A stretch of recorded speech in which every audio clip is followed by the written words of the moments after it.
अस्सलामुअलैकुम everyone, welcome back to my YouTube channel and welcome back to another vlog. उम्मीद करती हूँ कि आप सब खैरियत होंगे, पास होंगे, मजे में होंगे, लाइफ को फुल एंजॉय कर रहे होंगे। तो आज के व्लॉग का आगाज करते हैं बारिश के साथ, क्योंकि मौसम जो था वो बड़ा ही बेईमान किस्म का हो गया था। इसके अलावा हमारी जो थी क्रेविंग्स थी ना पेट की, वो भी बेईमान किस्म की होगी थी। हमारा दिल कर रहा था हम कोई मज़ेदार किस्म का नाश्ता करें, तो नाश्ता हमने किया था हलवा पूड़े साथ में चने का। फिर आ जाता है भाई दोपहर का टाइम, और इस मौसम को थोड़ा और चटखारा बनाने के लिए हमने बनाए थे जी फ्राइज़। और इसके अलावा जो थे फ्रीज़र में पड़े हुए थे फ्रोज़न रोल्स, उनको बाहर निकाला फ्रीज़र से निकाल के उनको हमने फ्राई किया। और बारिश में हम एक चीज़ को कैसे भूल सकते हैं भाई, पकोड़े। बारिश के मौसम में बारिश और पकोड़ों का एक अलग ही कम्बिनेशन है, इनकी एक अलग ही लव स्टोरी है भाई। बारिश में सब दुनिया को ना पकोड़े याद आ जाते हैं, चलो जी पकोड़े बनाने हैं। यहाँ पे फिर हमने पकोड़े बनाए, फ्राइज़ खाए, रोल्स खाए। फिर उसके बाद हमने शाम में जाना था शॉपिंग पे, क्योंकि लड़कियों की तो कमज़ोरी शॉपिंग है। अगर वो हफ्ते या महीने में एक मरतबा शॉपिंग पे ना जाएं तो उनको चक्कर आने लग जाते हैं, उनके पेट में दर्द होने लगता है, ब्लेड फिरने लगता है। यही सीन मेरे साथ है, क्योंकि मुझे बहुत शौक है शॉपिंग का, मुझे बहुत क्रेज़ है। हम यहाँ पे मार्केट में आ गए थे, हमने कुछ चप्पल वगैरह देखी थी जो हमें पसंद नहीं आई थी, शूज़ वगैरह हमने बाई की थी। फिर इसके बाद हम आगे जी रेडीमेड गारमेंट्स की शॉप पे, क्योंकि सीज़न तो ऑफ हो गया था, विंटर्स तो अब जा चुके हैं, समर्स हैं। तो हमने कहा जाती बाहर के कोई ना कोई हम नॉर्मल जो फैब्रिक में हम कपड़े लेके रख लेते हैं। इसके अलावा हमने अपनी कॉस्मेटिक्स की कुछ चीज़ें वगैरह हमने ज़रूरियात की ख़रीदनी थी, वो हमने बाई की। भाई लड़कियों के तो ना शश के ख़त्म ही नहीं होते। तो फिर हमने कुछ चीज़ें बाई की, वो मैं आपको दिखाती हूँ। ये बॉडी क्रीम्स थी, बॉडी लोशन थे, बॉडी स्प्रे थी, हेयर कंडीशनर थे, फेस वॉश थे। इसके अलावा हमने क्या लिया था, रुको ज़रा बताती हूँ ज़रा आपको। फिर इसके अलावा हमने लिया था ये हेडबैंड लिए थे, इयररिंग्स लिए थे। और इसके अलावा ये जो थे ये रेडीमेड ड्रेस थे। ये वाइट वाला ट्राउज़र शर्ट था, ये पिंक कलर के शूज़ मैंने लिए थे। इसके अलावा ये ग्रीन कलर का ना, सी ग्रीन कलर का ये कॉट सेट था, इसके ऊपर बड़े मज़े का प्रिंट बना हुआ था बनी का। और ये जो था लार्ज था, लेकिन ये लार्ज का एक्स्ट्रा लार्ज था, लेकिन ये प्रिंट मुझे इतना मज़े का लगा ना, मुझे बहुत पसंद आ गई, ये मैंने ले लिया।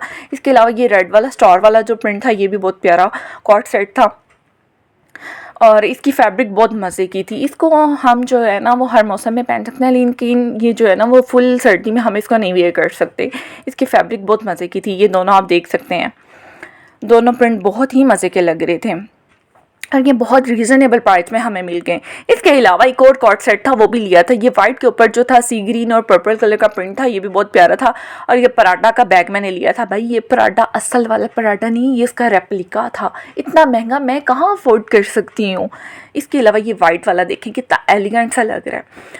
और एक और फ्रॉक हमने ली थी, ये विंटर वाली फैब्रिक में थी, तो हमने कहा कोई नहीं लेके रख लेते हैं। इसका भी फैब्रिक अच्छा था, और लेकिन बस सो था, इतना खास नहीं था, बट हमने ले लिया, चलो हैर है। और भाई हमें सी शॉपिंग और फैशन नहीं आते, ये जिन लोगों ने मेरा फैशन मशहूर किया हुआ ना, वो भी सुन लैन, मैनू घर दे काम भी सारे आंदे ने। ये देख लो, सर्दियाँ चली गई थी, गर्मी आ गई थी, ऐसे क्या चलो असी कंबल शंबल लगते आ धो के रख लेने। इधर मैंने कंबल शंबल जो थे अच्छी तरह से गर्म पानी, ऊपर से ठंडा पानी, फिर सरफ शरफ सारी मार मूर के इनको ब्रश के साथ साफ़ किया। ये यहाँ पे टेबल चेयर को भी मैं कहा लगते थे इन्होंने भी धो के रख लेने। टेबल चेयर को भी मैंने सही से मान मूझ के रख दिया सरफ के साथ। और इसके अलावा ये जो थे कर्टन वगैरह बेडरूम के, ये जो थे ये भी मैंने वॉश किए थे, लेकिन मशीन में नहीं, हाथ से वॉश किए थे मैंने। ये मेरे हाथ में आपको प्लास नज़र आ रही है। फिर इनको अच्छे से मैं प्रेस करके इनके नट नुट कस रही थी। फिर इसके बाद ये ड्राइंग रूम के जो थे कर्टन, ये भी मैंने लगाए थे।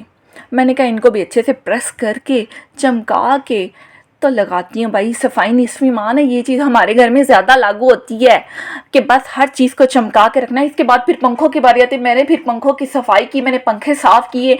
और भाई ये जो आप मेरा एस्थेटिक सा फ़ोटोशूट देख रहे हैं ना, ये मुझे करंट लगने से पहले का शूट है। पंखे साफ़ करते हुए मुझ जैसी कम अकल लड़की ने ना खुद को करंट लगवा लिया धर करके। इतना शुक्र है मैं बच गई, नहीं तो मैंने तो मर जाना था, क्योंकि मुझ जैसी कम अकल लड़की ने पीछे से मेन स्विच तो बंद ही नहीं था किया। मैं जब ये सीढ़ी के ऊपर चढ़ के साफ़ कर रही, मेरे बाजू को कुछ फील हो, मैं कहा हैं मुझे क्या हो रहा है, वो धड़ करके मुझे करंट लगी, मैं तो धम करके नीचे गिर गई। फिर व्लॉग की हो गई हैप्पी एंडिंग। Okay bye.